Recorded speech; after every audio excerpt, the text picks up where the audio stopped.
Então, pessoal, nesse vídeo aqui é a continuação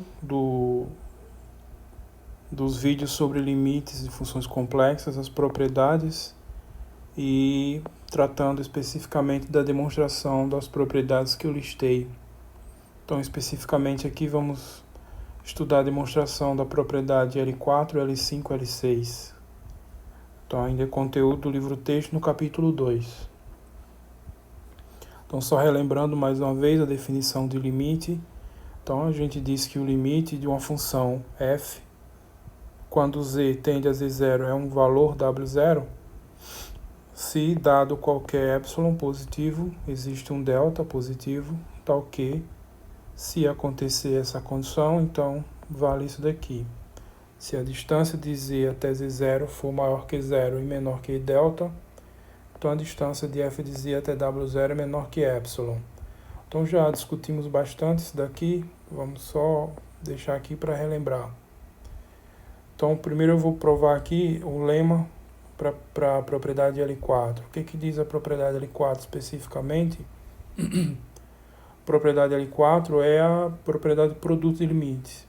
Se eu tenho o limite de uma função f1 quando z tende a z0, sendo um valor w1, e o limite de uma função f2 quando z tende ao mesmo ponto z0 é um valor w2, então o limite do produto f1 por f2 é o produto dos limites. Então é a regrinha do limite do produto. O limite do produto é o produto dos limites. Isso aqui é o limite da f1 e daqui w2 é o limite da f2. Então essa é a propriedade L4. Para demonstrar essa propriedade diretamente do jeito que está aqui, seria um pouco mais trabalhoso. Então, por isso que a gente primeiro faz isso aqui que eu estou chamando de lema para a propriedade L4. Esse que, na verdade, é um caso particular da propriedade L4, que diz o seguinte: se o limite da função f1 quando z tende a z0 é 0, e o limite da função f2 quando z tende a z0 é um certo valor w, então o limite do produto é 0. Então isso aqui, na verdade, é um caso particular da propriedade L4, quando esse W1 aqui é 0. Ok? Então, esse outro pode ser qualquer valor, que eu chamei lá de W apenas. Então, se esse limite aqui for 0, então o limite do produto seria o produto dos limites, só que o W1 é 0, então esse produto dá 0. Então, aquele lema é simplesmente um caso particular da propriedade L4 em que o W1 vale 0. E por que a gente não prova então L4 primeiro e depois conclui essa como caso particular? Porque seria mais trabalhoso provar a propriedade do jeito geral que está enunciado lá. Então, nessa situação, a gente prova isso aqui primeiro e usa esse caso para provar a propriedade da sua forma mais geral. Então vamos provar isso daqui. Se a f1 tem limite igual a 0, quando z tende a z0, e a f2 tem limite um valor qualquer, pode ser 0 ou diferente de 0, então o limite do produto vale 0. Então a gente tem que fazer isso usando a definição. Aqui não tem outra escolha a não ser usar a definição. Então, dado um epsilon 0, a gente tem que obter dado um epsilon maior que 0, a gente tem que obter um delta maior que 0, tal que, se a distância de z a z0 é maior que 0 e menor que delta, tem que corrigir aqui.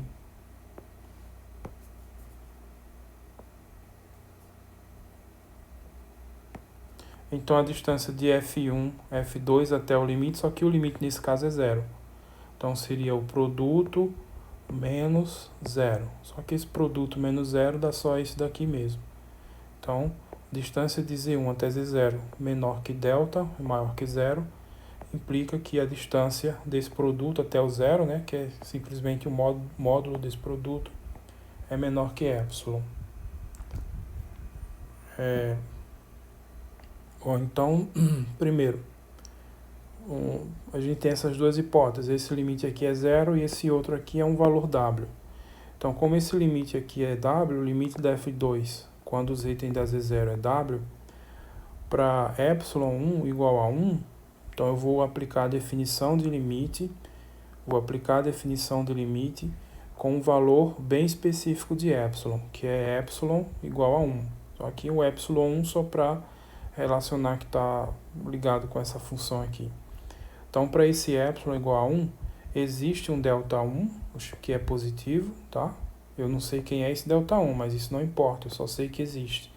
Para esse valor de epsilon igual a 1, existe um delta1 positivo, tal que, se a distância de z até z0 é menor que delta1, então a distância de f2 até w, que é o valor do limite, é menor que epsilon. Mas quem é epsilon nesse caso? O epsilon é 1. Então, o módulo de f2 de z menos w é menor que 1. E aí, mais uma vez aqui, usando a desigualdade triangular, como eu comentei já, a desigualdade triangular vai aparecer inúmeras vezes aqui nas aulas. Então, eu vou estimar o valor do módulo de f2. Então, fazendo aquele argumento que é somar e subtrair dentro do módulo um valor específico. No caso, o valor específico é o W. Por que esse W? Porque é esse valor que aparece aqui. Tá? Então, estimando o módulo da F2, então somo e subtraio o W. Menos W aqui mais W. Tá? E aí eu vou usar a desigualdade triangular com esse número complexo, F2 menos W, e esse daqui, W apenas. Então, a desigualdade triangular vai dar o módulo de uma soma menor que igual à soma dos módulos. Então, esse módulo aqui é menor que igual ao módulo do F2 menos W, mais o módulo de W. Tá? Então, isso aqui é simplesmente a utilização da desigualdade triangular. Então, para número z, nessa condição, módulo de z menos z0 menor que o delta1, maior que 0, então vale isso daqui. Por quê?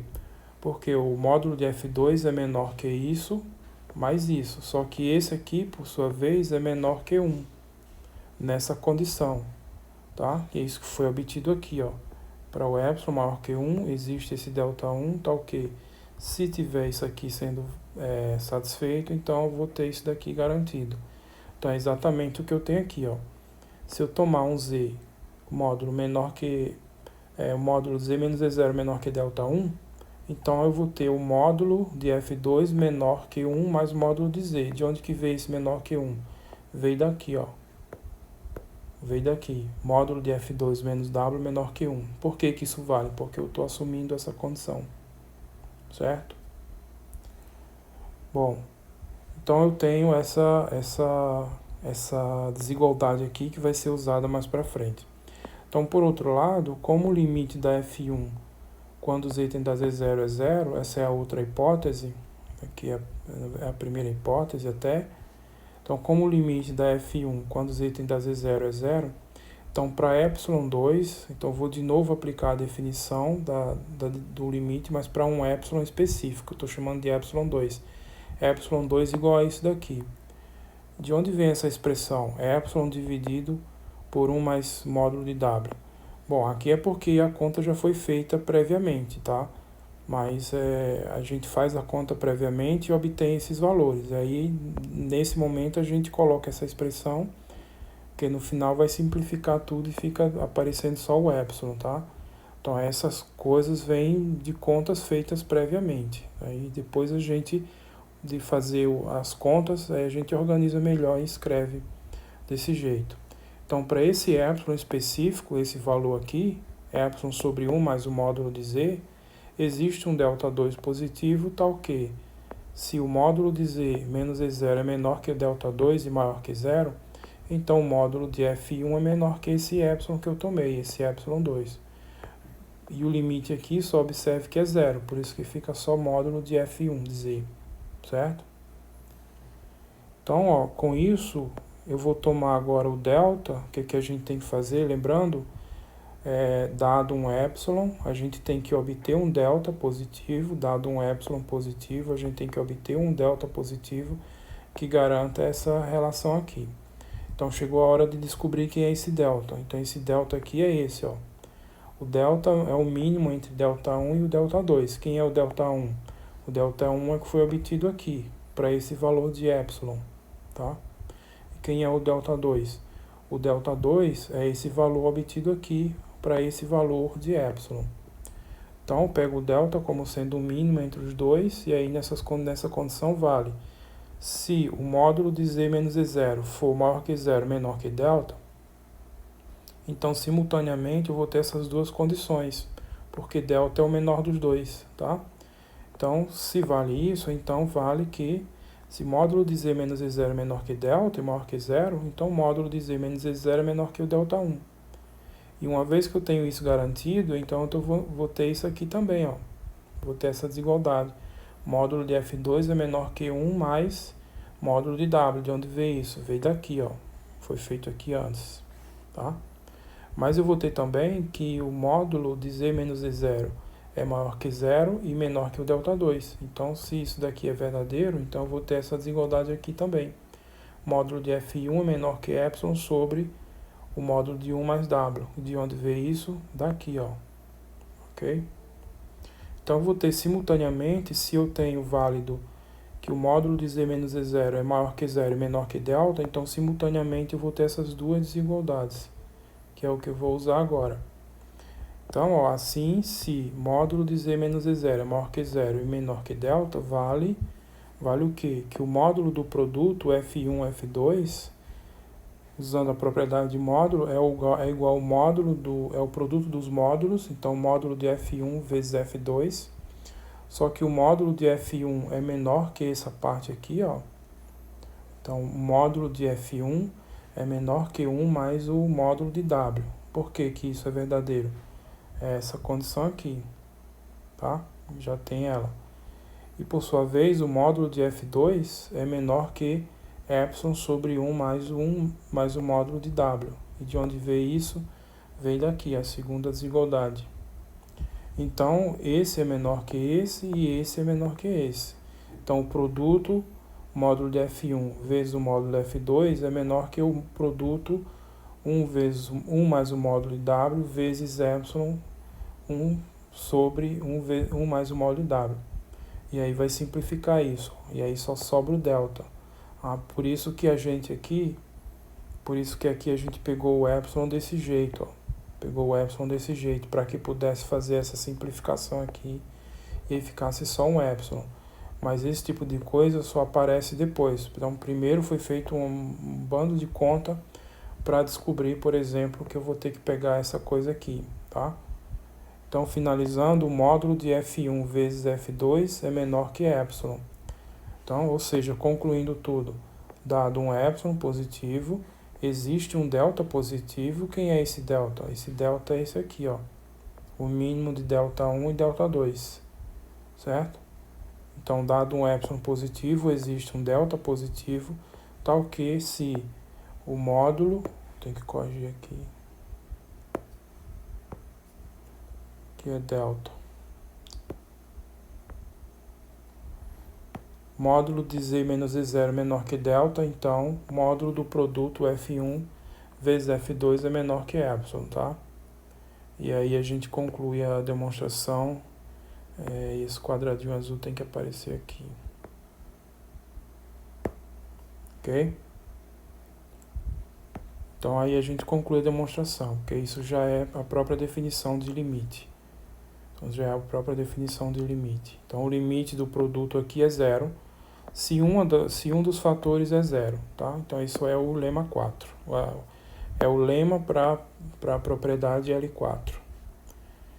Então agora vamos provar a propriedade L4. Então a propriedade L4 diz que se F1 tem limite igual a W1 quando Z tende a Z0, então F2 e F2 tem limite W2 quando Z tende a Z0, então o produto F1 vezes F2 tem limite igual a W1 vezes W2, ou simplesmente o limite do produto é o produto dos limites. Então esse é o lema propriedade L4. Então nessa propriedade aqui a gente já não vai mais precisar usar a definição para provar, não. Todas as propriedades que a gente provou até agora, até esse lema, a gente fez diretamente usando a definição de limite. Agora essa daqui eu já não vou mais precisar provar usando a definição, porque exatamente a definição foi usada aqui no lema. Então eu posso usar as propriedades que eu já conheço junto com esse lema para provar essa propriedade. Então é isso que eu vou fazer aqui, ó. Então eu começo com esse artifício aqui, ó. Eu faço essa conta, soma e subtraio determinados fatores, para no final chegar aqui, ó. Então veja que se você fizer a conta aqui, F1 vezes F2. Então F1 vezes F2 é o próprio produto que está aqui, F1 e F2. Aí eu tenho aqui também F1 vezes menos W2, então fica menos F1 W2, tá? E aqui também eu tenho F1 vezes W2, só que com sinal positivo. Então F1 W2, menos F1 W2 vai se cortar depois que eu fizer essa conta aqui, tá? E aí sobra aqui dessa primeira parte só o F1 vezes F2.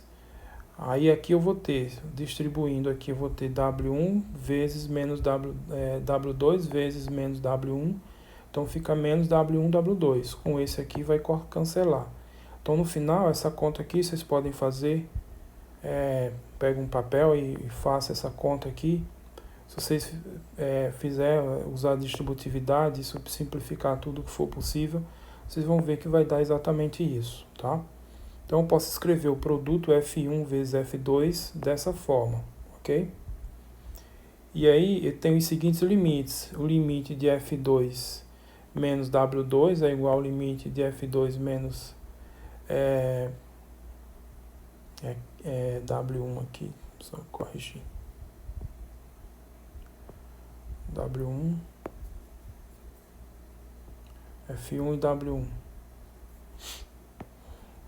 Então o limite de F2 menos W2 é igual ao limite de F1 menos W1, que é igual a zero. Por quê? Por causa da hipótese. Aqui é limite de F1 vezes limite de F1 é o W1 e o limite de F2 é o W2, tá?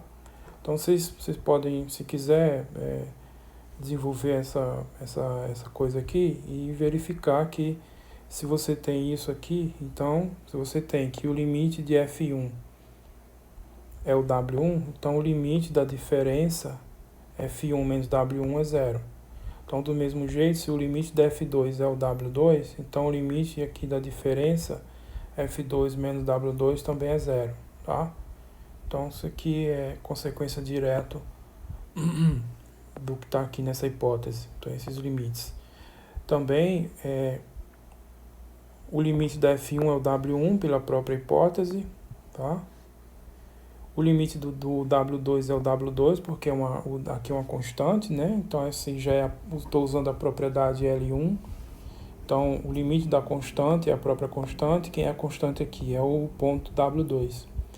E o limite do produto W1, W2 é W1 vezes W2 também, porque W1 vezes W2 também é constante. Isso aqui são dois números constantes. É o limite de uma constante e a própria constante, tá? Então já estou usando aqui as propriedades L1, limite de uma constante, né? E aqui nesse caso também foi usada a propriedade limite de uma soma, vocês podem imaginar assim. Então, ó, usando as propriedades L1 e L3 e o lema que foi provado agora, então a gente vai ter o quê? O limite do produto. Então, o limite de F1 vezes F2 é igual ao limite dessa expressão toda, que o produto F1 vezes F2 dá essa expressão toda. Então, o limite desse produto é o limite dessa expressão toda. E aí aqui eu tenho uma soma de 3 parcelas. Aí eu vou usar a propriedade da soma, que eu já sei que é válida. Então, o limite de uma soma é a soma dos limites. Então, o limite dessa soma é a soma desses 3 limites, ok? Só que aí, esse primeiro limite aqui é zero por quê? Porque esse primeiro fator, o limite dele é zero. E esse aqui, o limite é o W1. Então, eu estou usando, nessa primeira parte aqui, ó. Essa primeira parte aqui, esse limite vai dar zero. Esse limite aqui é zero por causa do lema. Então, esse valor aqui tem um limite e esse outro valor aqui tem limite zero. Aqui, ó. F2, limite de F2 menos W2. O limite de F2 menos W2 é zero. Então, esse primeiro fator tem limite zero. E o segundo fator tem limite zero. E o primeiro fator tem um limite específico. Então, usando o lema que foi provado, esse produto tem limite zero, tá? Por isso que foi preciso provar o lema. Aqui é a mesma coisa, só que agora é trocando aqui a diferença F1 menos W1. Então esse segundo fator, F1 menos W1, tem limite zero. É isso aqui, ó. Tem limite zero. Já esse outro é constante, então o limite é a própria constante, é isso que está aqui. Então aqui eu vou usar o lema também. O limite de um produto, só que um dos fatores tem limite zero. Então esse limite todo aqui é igual a zero. Então esse primeiro limite é zero, esse segundo limite também é zero, e esse terceiro limite é esse que está aqui. Então esse terceiro limite é a própria constante. Então resumindo, o limite de F1 vezes F2, o limite do produto, é o produto dos limites, que era o que a gente queria provar, tá? Então perceba que aqui a gente fez esse argumento para não precisar usar a definição. Poderia usar a definição? Poderia, mas ficaria um pouco mais trabalhosa de escrever. Então é mais proveitoso provar um caso particular, que no caso aqui, quando o primeiro limite é zero e o outro existe, o outro fator existe. Então prova isso como um caso particular, fica mais simples as contas. E usa isso como um lema para provar o caso geral. Então isso também é comum em matemática. Às vezes a gente quer provar um resultado, mas o resultado geral, a demonstração dele direta fica bastante trabalhosa. Então a gente prova um caso particular que fica mais simples e usa esse caso particular como lema para ajudar na demonstração do caso geral. Então foi o que a gente fez aqui. Então na prova da propriedade L4 não precisamos usar a definição, tá? Usamos as propriedades que a gente já conhecia junto com o lema. E aí o caso geral da L4, o que diz o caso geral? É quando a gente tem N funções, N funções. Eu tenho uma função fk com k variando de 1 até n e os valores wk também k variando de 1 até n. Então o limite de fk com z tendendo a z0 é o wk. Então se esse limite aqui existe, vale wk, então o limite do produto é o produto dos limites. Então é a regra, né? Limite do produto igual ao produto dos limites, onde você tem um produto com n fatores, não apenas com dois, não necessariamente com dois fatores apenas. Então, um número finito qualquer de fatores, a regra é geral. O limite do produto é o produto dos limites, mas você vai olhar sempre convergindo para o mesmo ponto, aqui Z0. Tá? E aí a prova desse daqui é como no caso da adição, é feita por indução também, indução finita. Então a prova pode ser feita por indução finita, tomando-se o caso n igual a 2 como caso base. Então foi o que eu fiz aqui no lema 4, a demonstração do caso n igual a 2. Então são duas funções. Tá? Então esse é o caso base, e aí a gente, com o argumento de indução finita, bem simples, a gente prova o caso geral. Então não vou fazer isso, não é preciso também, quem não tiver familiaridade com demonstração por indução finita, não precisa se preocupar. Quem tem pode fazer, e quem não tem também, se quiser, estuda um pouquinho, que é uma coisa bem simples aqui nesse caso. Fica bem simples. A situação mais trabalhosa é exatamente o caso n igual a 2. O resto, o argumento de indução finita é tranquilo nesse caso. Bom, aqui a propriedade L5, então, o que diz a propriedade L5? Se o limite de uma função f com z tendendo a z0 é um valor w, então para cada n inteiro, número inteiro positivo, n igual a 1, 2, etc., o limite da potência f de z elevado a n, quando z tende a z0, é igual a w elevado a n. Então o limite de f de z é igual a o limite da potência é a potência do limite, se você quiser ler assim. O limite da enésima potência é a enésima potência do limite, tá? Então esse aqui fica bem simples com a regra geral do L4, a situação geral da propriedade L4. O limite de um produto é o produto dos limites. Você pega todos os fatores do produto como sendo o mesmo. Então basta tomar na propriedade L4 o caso particular. Você pega todas as funções, f1 igual a f2 igual, etc., igual a fn, aqui fn, igual a fn. Todas as n funções que aparecem aqui são todas iguais a f. tá? Então, quando for fazer esse produto, eu estou fazendo um produto por um mesmo valor. Então, quando eu fizer esse produto, vai ficar f vezes f vezes f vezes f n vezes, que é f elevado a n. E aí, do outro lado, é o produto do limite n vezes também. Então, W1 igual a W2 igual a reticências, tudo igual a W. Então, vai ficar o produto W vezes W vezes W n vezes. Então, W elevado a n, que é exatamente isso aqui. Então, isso é só um caso particular dessa regra aqui.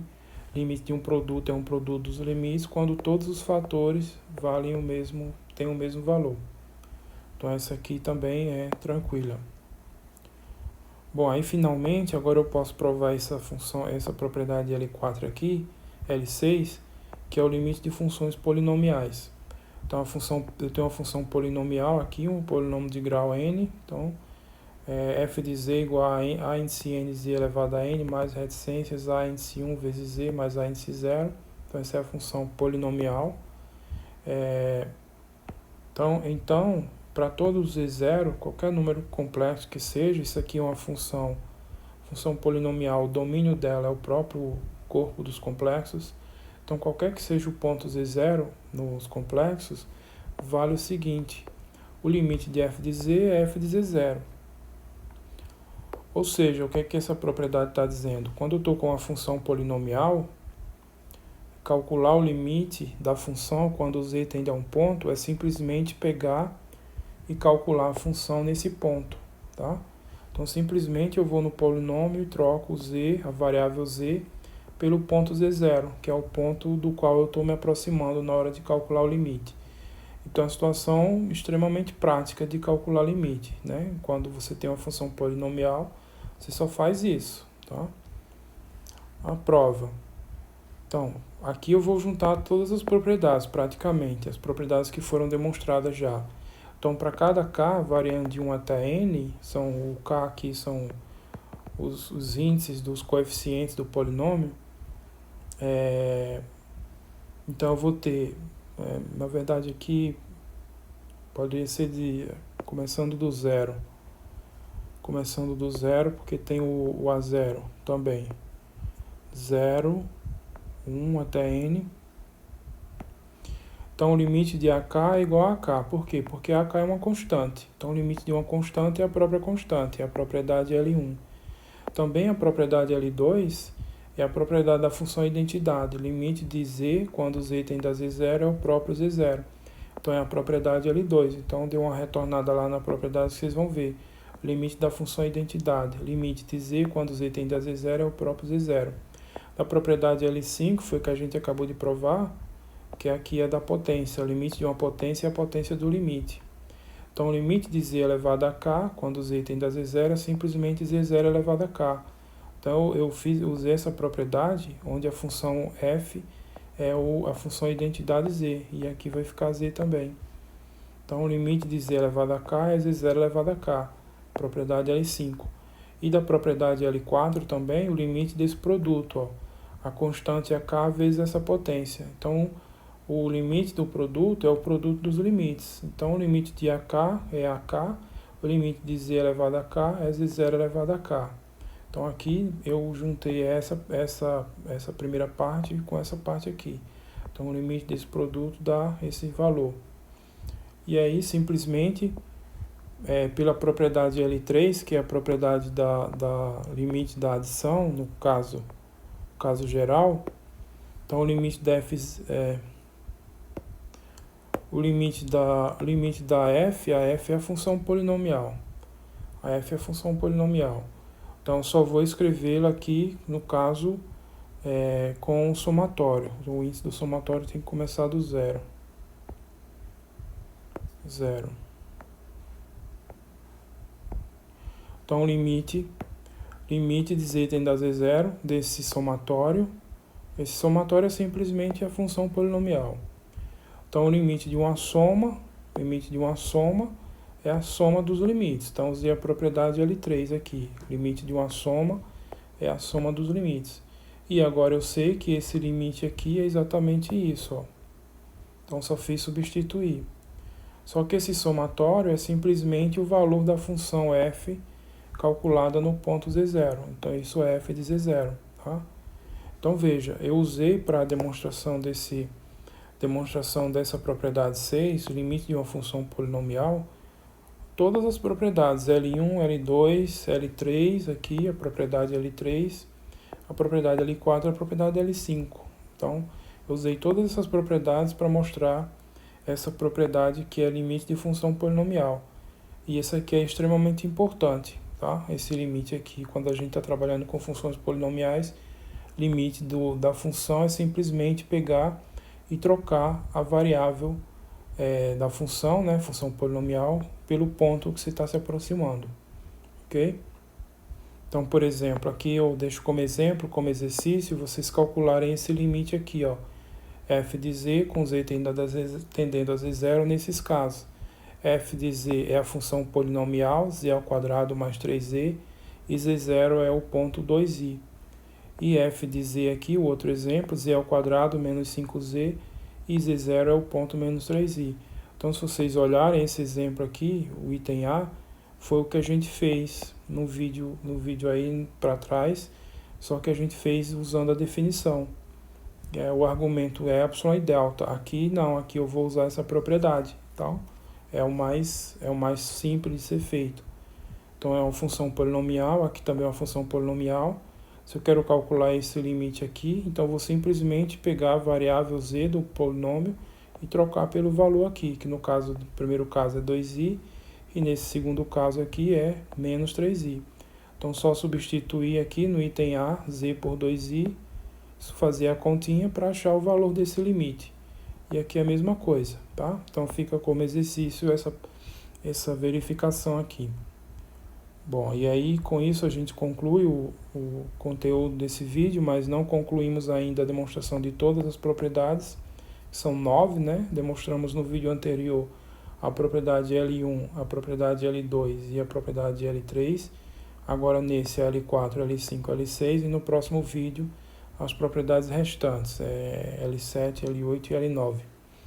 Então, estudamos o limite de funções complexas, especificamente as propriedades operacionais de limites, só que a gente focou aqui na demonstração dessas três propriedades, L4, L5 e L6. Então, esse é o conteúdo do livro do capítulo 2. Então, sugiro fortemente que vocês complementem o que está feito aqui nesses vídeos com o estudo do capítulo correspondente do livro. Tentem entender os exemplos que estão lá e tentem resolver também os exercícios que estão lá no livro.